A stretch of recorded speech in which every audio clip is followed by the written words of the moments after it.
look at what takes place in The Phantom Menace, it all boils down to grief. We see it very plainly when Queen Amidala is framed in the window looking at the invasion force of the Trade Federation. She is grieving the loss of her planet.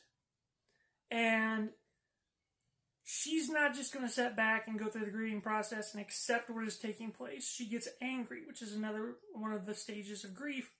And she decides that she's going to do everything in her power to fight back. She also does bargaining, where she goes to the Senate and she attempts to get them to move the Galactic Republic to respond to the plight of her people. At no point does Padme Amidala give up on her people on her home planet. We also see grief come in a couple different forms in episode 1 as well. We've got Anakin's grief at leaving his mother.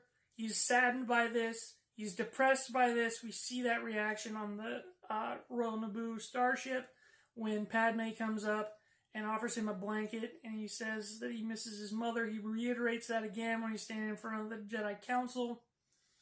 And then Anakin is beset by a second loss in that film, which leads to another layer of grief when he loses his mentor, Qui-Gon Jinn.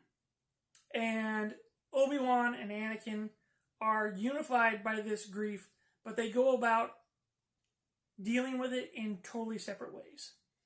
Obi-Wan throws himself into his role as a Jedi Master. He does everything that he can to research and study what happened at the Battle of Naboo, trying to figure out what the deal was with the Sith Lord that took his master from him.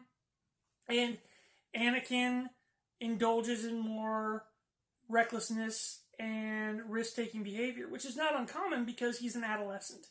And in young men, depression often manifests itself as anger and aggression. So when we see Anakin dealing with these losses, again, fast forward to the Attack of the Clones, the loss of his mother, another point of grief in his life. He is an adolescent person.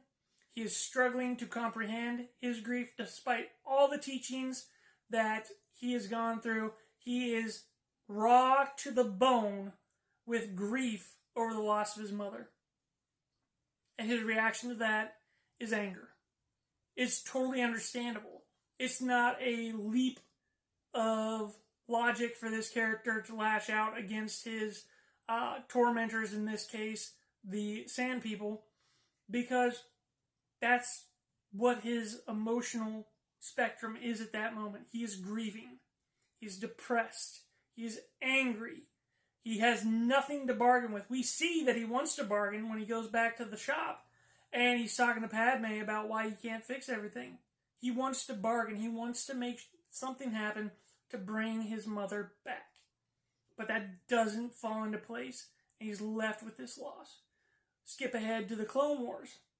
He develops this very familial bond with Ahsoka Tano.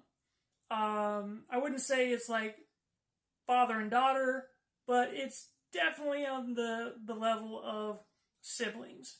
And when Ahsoka leaves the Jedi Order, it is not something that she necessarily is forced to do. She's given the opportunity to go back into the Order, but she chooses to do it. And this is a major wound for Anakin, who is still not over the loss of his mother. He's tried to find happiness and salvation by throwing himself into his role as a Jedi. In this instance with the Clone Wars, that means getting his troops out on the battlefield, striking back against the Separatists, and letting go of that anger and trying to suppress that depression as much as he can. But with Ahsoka,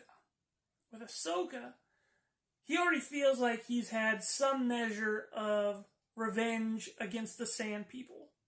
But it's the loss of Ahsoka that really sets the tone for his eventual downfall to the dark side, which is where he sees the Jedi Order as being evil. Ahsoka was a good person. Anakin knew Ahsoka was a good person. She made him a better person. And her decision to leave the Order after they had outright betrayed her trust and loyalty really was a triggering incident for Anakin Skywalker. All these suppressed issues of grief, depression, anger, it's just at a boiling point.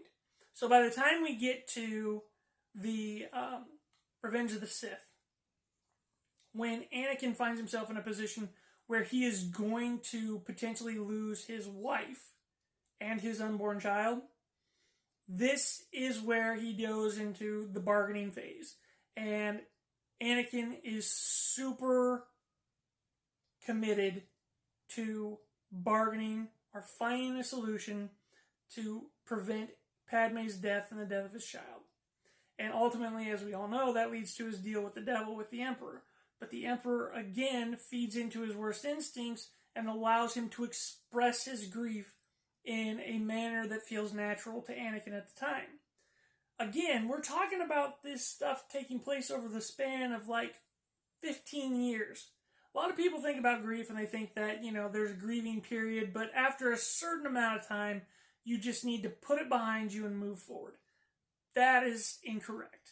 Everybody grieves in their own way, and you go through the stages in different ways throughout your life. My sister's been gone for 20 years, and I still grieve her loss. There are times when I accept it. There are times when I get angry about it.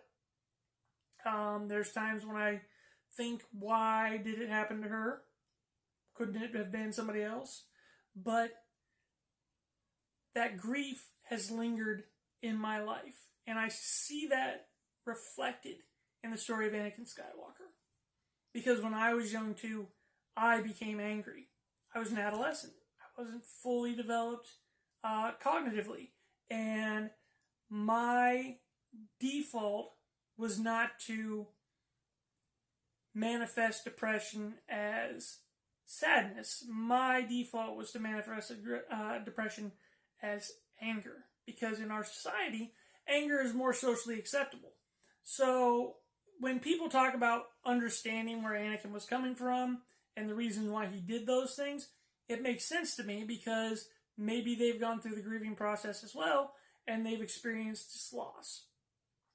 And hear more of my thoughts about grief and its role to play in the Star Wars mythos, please hit like and subscribe. And let me know what your experiences are in the comments below.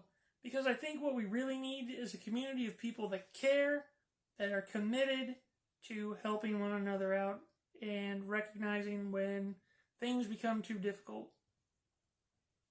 Have a great day.